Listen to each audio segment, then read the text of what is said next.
Here we have it, Taco. The lower bracket is here. The last opportunities now. We can't harp on this enough that this is it. Everything is on the line now, and if you had your chance at the upper bracket, at least you had an opportunity to warm up, get your feet wet, and feel it out. Take your chance, right? Opportunities are what matter here. What I am noticing immediately down south, that there aren't teams contesting those bottom drops here. There will likely be a much different series of fights happening at different POIs, possibly that we haven't covered here today, so things are surely going to mix up for most. Yeah, but I mean, one of the teams I was kind of alluding to is moving from their original drop. We saw Paco and Vorteca initially landing all weekend at Redline Rig. Now they find themselves P-Boys headquarters just a little bit further northwest from where Redline Rig is at, but that's because Blake and Macwood shifting from the Grand Glacier. They chose to actually be the ones to try and take over that space there at Redline Rig, try and go for that Mythic Combat Assault Rifle and the Machinist Medallion. Meanwhile, some players, Bucky and Okas, they were just uncontested in the last 3 matches we witnessed, but they didn't have the success they were hoping for. So now they've got to deal with Joyle and CR up at the Grim Gate and hope that somehow that might fare a little bit better for them. And it could potentially, if they're able to win some of the early fights that they could choose to engage in. That's right, and we've seen Joyle there in the upper bracket, number 2, trying his hand. But with the Horizon Tahi right now, Brutal Beachhead being contested here as well, we will have to keep a close eye on how things unfold here. Couldn't be as bad as the upper bracket where we had 4 duos start there, but first, let's bring our attention to Northern and Austin here. We're getting into a fight. So straight out of the upper bracket, Northern has been here before. What can he do? He's got a player down in the knock body. This is a 1v1. Needs to pick up those materials from the body here. He hits the shot right as the ramp was thrown down, and he'll come out ahead for his teammate. But look who's coming in from the underworld. It could be potentially, I would imagine, Commander and Kaizen, since they are the team landing there uncontested. And sure enough, all that sound drew their attention. Northern with a very short-lived victory. He might have an opportunity to escape, but the odds are looking rather grim right now, MDF. Fatting, yep. They want this elimination. They do not want to let anyone go. I mean, it's just an easy point security if they can find this extra elimination here. They also just need the damage in general, considering that they are uncontested at their drop, the Underworld, but it seems as though Northern may have been able to give them a slight slip here. Kaizen didn't have maintenance of the high ground to actually keep tabs on where Northern was moving through, and since Northern does have that medkit in tow, he might even find an opportunity to get his heal off, but he's gonna have to wait for a moment before he even bothers trying to make a play for a reboot. Smart move right there not to stop, as he must have had a feeling Kaizen and company were close. Kaizen still pushing in here. The Underworld completely vacant now that everyone's kind of already done their business here. Northern, though, making the mistake to try to loot. I feel like he probably should have played the cat and mouse game a little longer, but is what it is. Kaizen's gonna get that first set of points there. Back to lobby, Northern goes. Still though, at least they know that they can win their drop. It's just a matter of making some slight adjustments.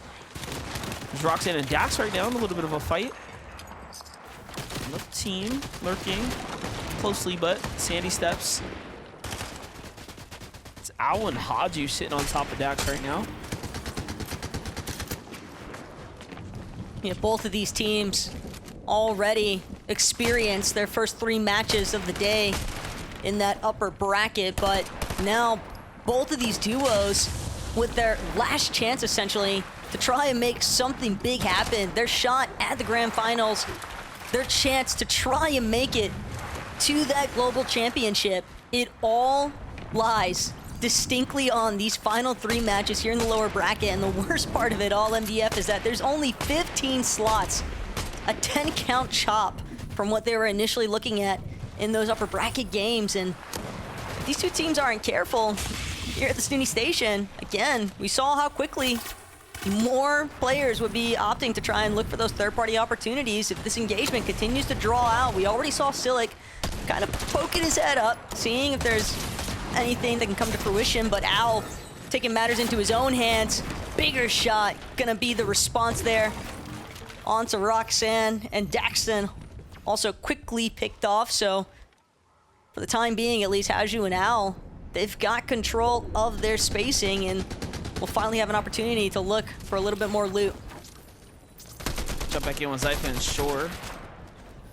Tuned in with them in that game 3 of the upper bracket. They were making some small waves, but not enough to, of course, push them into the top 25. You got to think about it, right? With the 15, the goalpost moving that much further, it only took one good game to get top 25. To get top 15, you're going to need an exceptional game and at least show some light somewhere in game 2 or 3. So it's not going to be easy by any means. Love this coordinated attack right here by Shore and Zypha to find their first elimination that game. We're finishing up that team. And amongst those duos that we didn't get to talk about, exists the Muzz, exists the Epic Whale, right? The shortcomings of this team has been spoken about in great length from, of course, our analysts, because we really do expect so much of Muzz and Epic Whale. We want to see them there in the grand finals to try their hand at the globals. I mean, even if you ignore our perception, like the cast perception, the public perception, the standard of play that Muzz and Epic Whale hold themselves to, it is almost phenomenal that we're even witnessing them in this sort of position. They've just had such an unlucky weekend so far, and maybe with a little bit more luck, they'll be able to draw things back into their favor. And Curve and Tyler, they're also looking for an even exchange, but hoping to come out better for it. V-Dog, Isho, not willing to budge just yet, but sitting a little bit lower. Mount Olympus is only going to continue to pick up more and more traction as time goes on, and I think Curve and Tyler kind of recognizing the fact that this isn't really a worthwhile exchange. We're only going to compromise ourselves if we stick around here. And sure enough, off in the distance, Blaha, Mixon, they've made it out of the early game. They don't have to worry about that immediate 50-50. Look at this, already off to a exceptional start, picking up 8 points here. Remember, they had 0 points. It's literally only up from here for this team. So already we're seeing that the little break, the reset here, coming in clutch for Blaha and Mixon.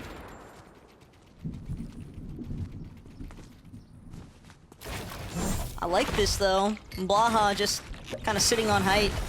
And Curve and Tyler, we saw them not too long ago trying to depart. And this is the reason why they recognize, hey, this is an easier opportunity. Davri's never had a chance to respond. It's a big part of the reason you can't get too comfortable inside of those surge bases. You're caught looking off in the distance with nothing to protect your headspace. Teams to the launch pad, Flowberry Fizz combo. Quick to make good use of that. And Curve and Tyler, that's going to be some nice surge damage that they've just locked down. Yeah, it's not just endgame, right? Teams are getting wild. Stuff is in glows right now. Pushing back from the low ground. This is a disadvantageous angle. Zexi's holding the peanut butter edit here, trying to see what they can find. Oh, but look, their passiveness is starting to work against them as they're losing grounds here. They have to be careful. Before they know it, everything can be flipped upside down here. And look at the other teams in the vicinity here. So there's a lot going on around right now. Scuffies and Glows have to wrap this up quickly. Zexi's and Claw up top have to fight back. They have to put up some kind of presence here. Scuffies is definitely trying. They keep punching through the floor, but unfortunately, sometimes that exposure can work against you. But considering that Scuffies and Glow have full control of the Slurp Cacti underneath, this is a much more advantageous position, and makes sense why they're not opting to move just yet to try and work their way for a slight layer switch upwards, because why risk it when you can just sit on this Slurp Cacti? If anything, Zexies and Clara, they're going to be the ones forced to get more aggressive there. And Muzz and Epic Whale trying to make something good happen over by Restored Reels. They've also got control of a Slurp Cacti for the time being. But Muzz seems to kind of be taking more brunt of the damage. Milks and Swaxco doing what they can to kind of fend these two veterans of the scene off, but at the same time, you could tell Milks kind of wants more. He's trying to see if he can secure a knock or an elimination. Swack's right behind him, trying to see if he can put a shot down. Waiting for the walls to break here. Epic Will's got a little side angle on that other one, now being weakened there. Trying to see if he can answer back to it. I like that. But nothing quite yet. Epic Will and Muzz just have the better sight lines at the moment. This is a very interesting dynamic, though. We're seeing how like these cactuses are becoming the points of focus now. Teams moving in, willing to box fight right on top of them, even if they see someone in a surge tower right near it. Having an opportunist slip by, it's definitely a challenge in its own. It's also just a pretty long angle that Muzz and Epic are essentially holding. Swax and Milks, I think right now they've also got to be concerned about the two duos a little bit further south of their current position. They could potentially get pincered if they're not careful. What's going in? Muzz scouting out the fact, hey, he's putting down some good suppressive fire and he's connecting consistently, making it harder and harder for Swax and Milks to hold those edits, but still not going fully pedal to the wall just yet. You can tell, though, it feels like it's only a matter of time, and yet they are just slowly but steadily whittling away at Milks and Swax's HP, and sure enough, now both players, having lost their shields entirely, some really good surge damage that Muzz and Epic were able to find, but in a surprising fashion, they actually choose not to follow through for the full eliminations. They're just going to take the damage and be content to hold down their cacti. Yeah, Swax just got right out the back of the base and did. Meanwhile, Flappy and Evan, while that was happening, take down Mordecai and Rigby in a full-out build battle there for now what seems to be the reward of the Rift Island here. Everything's starting to come into play. Other teams moving in quick as well to try to see if they can secure some of this positioning and some of the loot the Rift Island has to offer. I don't know if I like what I'm seeing from Flappy here about not setting up first, but okay, Evan's got things covered at the center. I was gonna say, you got teams pushing in quick under you right now. Oh yeah, but he needs it. Yeah, look, he's got to secure the brick here. This is perfect for them. Yeah, it's usually going to be one of the first things you see is players just building out a mass amount of boxes, protecting that capture point, smack dab center of the Rift Island. But Rigby, he's been forced out of the bush he was trying to hide in underneath.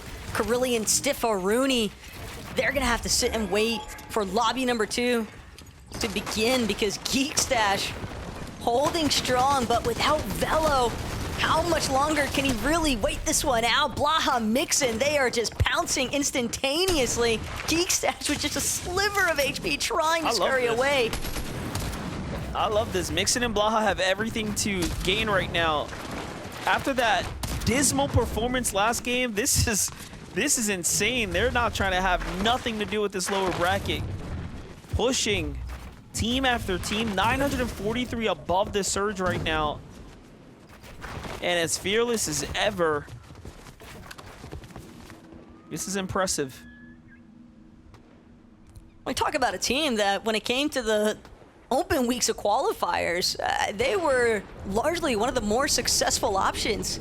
They were looking so strong, in fact, that everybody was kind of pranking on NA for the sense that, like, yeah, hey, Europe has showed up on your region, and yet here, scrambling at the last minute, Blaha and Mixon, I think it's a little bit more than just the placement spot, but also a bit of a pride recovery tour if you really think about it, because it's a rough blow to go 0 for 3 in every single one of your off spawns when they have initially shown much bigger sparks of life than that in previous weeks of competition. So I like seeing them, like you called out, just choosing to play and lean into that confidence that we know that they're capable of. Submitting one of those doctored photos of the map right there with everyone sitting on a cactus to show us where the positions are. This is a highly contested Nitro Dome right here. Nitro Dome is just the point of attraction. Take a look at this quick replay from Cam. Right into 20's edit. Didn't even see him coming there. Bucky and Okus hearing this happen just outside the storm, holding the cones to keep visuals in, and there it is. They see the loot. Another team firing in as well. They have a lot of damage, actually.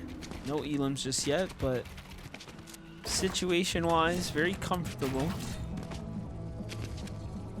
Definitely one of the best loadouts that we have seen on at least Okus so far today. And again, like you already called, that damage threshold, nearly 800 above, 792 to be exact. And they can sit tight for a moment here at the Nitro Dome, but weren't fully certain of whether or not Cam was a solo, so they opted to not push any further than necessary. Don't want to risk anything that they don't have to, given their current state of affairs. But Cam, on the other hand, he is just fighting for his life at this moment, trying to see if he can get a knock opportunity onto Silic.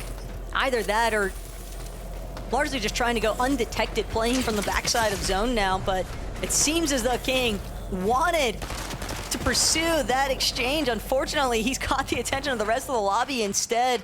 Crouch walking can only take you so far, and at least for the time being, Cam gets to live for a few more moments, at least long enough to get off some shield resources. I can't believe he's still standing. I thought Bucky and Okus would have charged it him right back. Yeah, for sure. Especially after not having any points just yet. But in due time, someone shows up. Oh, the Storm Surge really pushing his team to force that fight there, and it's not even enough. They're just barely there. Might not hold on for much longer. They at least got Ringmaster Scar's medallion, although not sure how beneficial that really is, because now King, as a solo, technically has his position marked on the map. So everyone's gonna know where he's headed. At least a general area of exposure for holding on to that medallion, and the trade-off being just infinite ammo might not be super worthwhile to actually hold on to, but I'll have to wait and see whether or not it pans out in his favor. Scuffy's glow season, they seem like they've caught wind of it though, and have definitely scouted out the fact that, yeah, this is a singular player that we are dealing with currently. At this point, Kingling, he's not even gonna get a chance to get the med kit off. The Gatekeeper shotgun proving to be a little bit too problematic, as Scuffy's in glow season now reaping the benefits. Milks with a little side angle onto Haji right there. Big damage to Storm helping out. And here comes Swax. And this is like a bit of revenge. I don't know if you remember back, but we had the camera on Swax, and they were under some serious pressure, and it seems like they somehow managed to bounce back from that. As long as it isn't Muzz and Epic Well, I think that gonna typically fare a little bit better. Two incredibly experienced players is always difficult to deal with, but TK Tavern, they're doing what they can right now to just maintain some undisputed territory inside the edge of zone. Shore and Zypha, though, not too far away from their current location, and all this metal being used this early on, it's evident that TK Turtle Tavern, all they really wanted was an opportunity to pop those final medkits. Nice shots, though, from TK, just to ensure a little bit more damage to stay above that threshold if it comes back into effect. And now with the crash pad, Flowberry Fizz effect, they'll be able to cover some good ground, but they still have plenty more space to move across. Nitro Splash is going to have to be used as well. Fortunately for them, they seem to have chosen the perfect time to move in, because absolutely no one seems to have caught notice of that team's rotate. They did that very nicely done. minimizing their exposure there. Visuals and Braze doing the same thing as well right now. It seems like everyone's just trying to get situated, trying to settle into the storm line here, and they slide right in. Visuals seem to be pleased with this location and his position right here, but they are 142 below. Just a couple heals to work with here, so the clock is continuing to move on. Who are you going to go for? It's Metal and a 360 vision here. Brick to the side. Tom going for the brick base if you ask me, but then that'll open you up to all the bases here on the west, so. I mean, they have a good material count for the time being. What they really need is just one more shot in their favor. Only 13 below. You've got to just apply any and every bit of pressure you can against some of these other player walls. Otherwise, yeah, they're just going to have to start forcibly using bullets. Like 500 bullets 30 seconds ago. I'd just be letting it rip right now. Like, there is no reason to stick around and wait, but... And everyone's moving, and they're using the time instead to just regenerate their shields when they could be looking for opportunities to shoot at some of these other players that are rotating. Well, there they go. They get one little baby tag to at least put them in the game, and the extra one for some cushion and some padding there, but it won't be much. At least for now, they do get to stay up. Blake and Macwood switching up their drop-in strategy this game here already. Earned themselves an elimination as well. Very strong position to be in right now. It's dangerous, though, staying underneath that bridge because if the zone pulls up the mountainside and you've got to work your way upward, some of those teams that are already registering spots on the high ground could put in for a rough rotate here for Blake and Macwood. They've at least got 5 Crashbad Juniors to work with. It seems as though Macwood at least found a nice little refresher moment. They have one elimination. You can tell Blake wants to just use this Mecha, get every bit of HP. He knows how much he's going to need it. Thinks for a moment that there might have been a player kind of trailing them from behind, but comes up short, so instead kind of just fixated on whether or not they're going to have to abandon this current spot, but at least for the time being, it's definitely worked out in their favor. Yeah, looking at the zone move right there. Trying to start zero in here. Redux and Verse here have the high ground. 4 eliminations for this duo. Wow, 32 points as we've gotten into the placement thresholds now. And this is a great spot to be in. We just talked about how that indestructible bridge down there is going to make for some pretty weird rotates down to the low ground. But if you're up top right now, this is easy pickings for you.